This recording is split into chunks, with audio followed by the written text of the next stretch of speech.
Hey guys, happy Monday. So, thank you guys for all the birthday wishes. That was incredibly overwhelming, and yeah, I bawled. So, it was very emotional. I'm like, oh my god. But anyways, thank you guys so freaking much. It was incredible. It was a really incredible day. But alright, I wanted to talk to you guys about balance and how to approach literally what the core of traditional craft is about.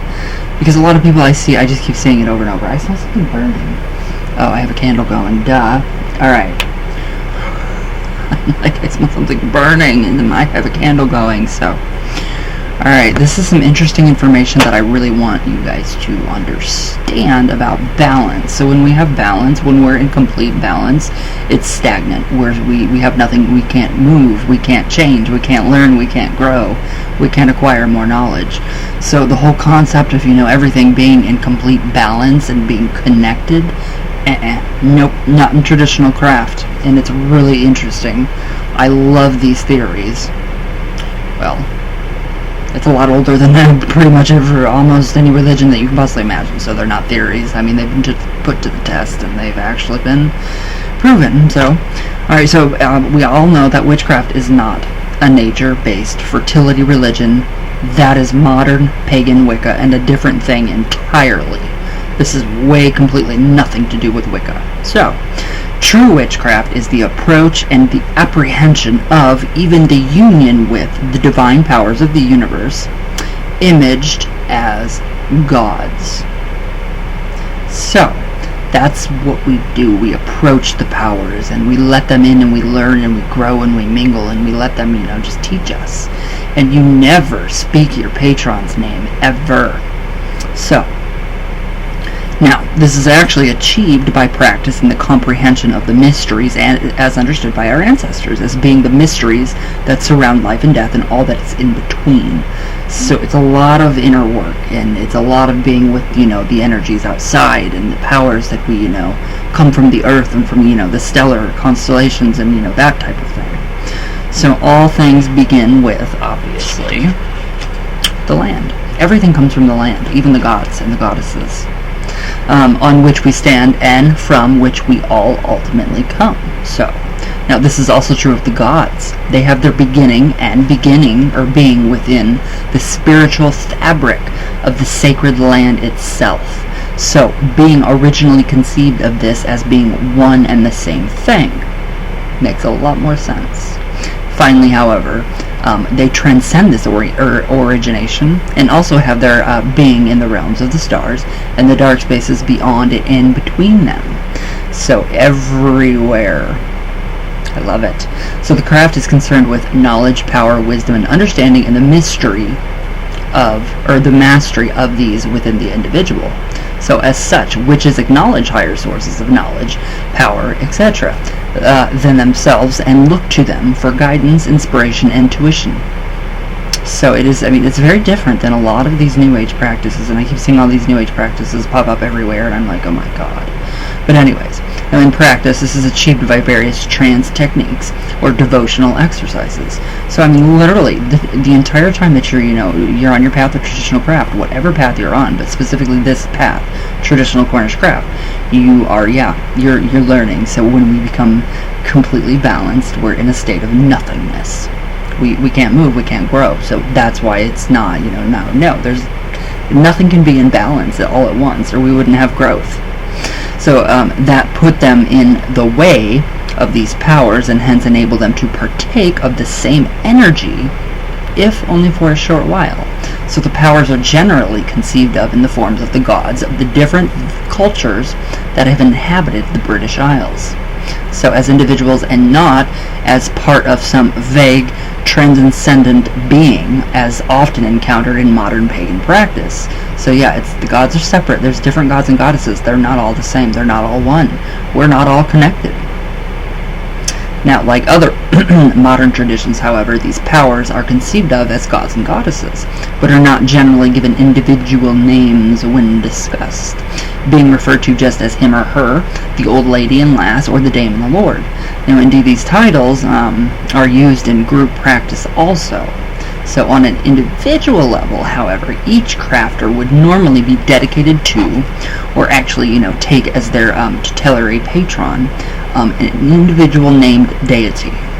So with whom to work and develop a deep and lasting relationship. So we may choose the powers themselves, or the powers may choose us in some way, or they may be inducted into a tradition that works with a specific deity only. So it's very I just like it because there's still mystery. There's still mystery within the old craft. So, thus, as in the case of the late Magister Robert Cochrane, one can be Odin's man. An example, dedicated to Odin whilst working in the clan of Tupacane. So, we have that, which is amazing. Now the power becomes the guide and tutor of the crafter, receiving honor and acknowledgement in return. So this may be a lifelong partnership, or the patron may change at certain times. So it's very individual practice and a private thing. So it's very, to the individual and to your practice, to whatever you're going through, that's what's going to be happening with you. So it's very, very, very easy to read, but if you can actually understand it, it's a whole different concept. So hence the use of titles such as Lord and Dame used in group work to get over the seeming disparity in the powers worked with. Now he says here, I say seeming, as although the powers are not seen to be a part of each other, the whole, all gods are one, they are perceived as partaking of a transcendent unity at the level where all is one, including ourselves. Indeed, one of the prime focuses in true practice is to realize that divinity within and to partake of it while it's still in the mortal state. So this by this he does not mean to say that one becomes a god, but that one realizes at a very deep level that both human and divine partake of exactly the same essence of what the powers are. So we too may also become one day. So we don't know what we're going to become when we transition into the next life. Now to demonstrate this, I like this. We'll look at two forms of powers, the god and the goddess, quote, quote, right? Now, in turn, an attempt to give some idea of how a traditional crafter would actually view and work with their particular deity. So, now historically, this is where it gets good. This is really good. So historically, the traditional craft has been mainly God-oriented, and that's very, very true, and has had the horned god at the forefront of the majority of its workings, as opposed to the particularly goddess and matriarchal path of the most modern pagan workings. So it's never been goddess energy, pure goddess energy. I mean, she's on the receiving end of the god energy. Think about that. So this has not always been the case, and the female powers are coming more to the fore in modern workings. However, be that as it may, the goddess is always approached through the god. You can't get to her without him. Hence, we are dealing with this power first. Now, in traditional craft, there is no concept, unlike in modern paths, of balance of energies between the male and the female powers. Now, in modern practice, it is seen as a paramount that there is a balance in all things, particularly in the relationship between the god and goddess. Now, this is not the case in traditional witchcraft, where the relationship is seen as a more of an equilibrating flow. If you want to even put it like that. So, to explain, a balance of all things is considered a very stagnant state of affairs. If you have balance, you have no movement. No movement, no growth, no growth, no growth, and no learning. No growth, then you have decay and dissolution. A very bad state of affairs in a magical relationship. However, where there is a flow of energy, balance being only achieved as a point on a sliding scale of movement, then there is no stagnation and hence continuing growth. So it's very interesting to see, to literally think about this concept of, it being totally in balance all the time. You cannot be balanced 100% all the time. You've got to have a little bit of chaos going on. You've got to have energy moving. You've got to have movement to grow, to learn, to acquire this knowledge. But it's amazing. But at some periods, the energy of the god is dominant, and at others of the goddess. So only rarely are they in perfect balance, and that lasts no longer than the blink of an eye. Literally, they're not, never in balance. I'm going to get a lot of crap for this video. But this is traditional craft, so I mean, every traditional crafter is going to know this. I hope so. But when speaking of the horn god energy, Adam Thorne of the Hagstone tradition put it like this. So I love what he says.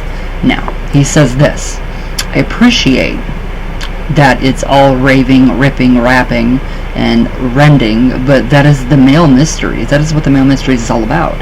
And the poor old goddess is on the receiving end. Students of the old craft realize that the goddess energy is passive energy most of the time.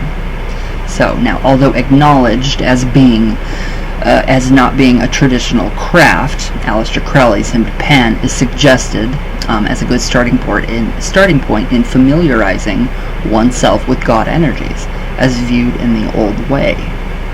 So we can't have full balance all the time. I mean, people think that, we have to have, complete balance and everything. We don't. We can't. It's not possible. That's not how the world works. That's not how the human brain, body, mind, soul, anything works. It is just that. So no, we can't have balance at all the time.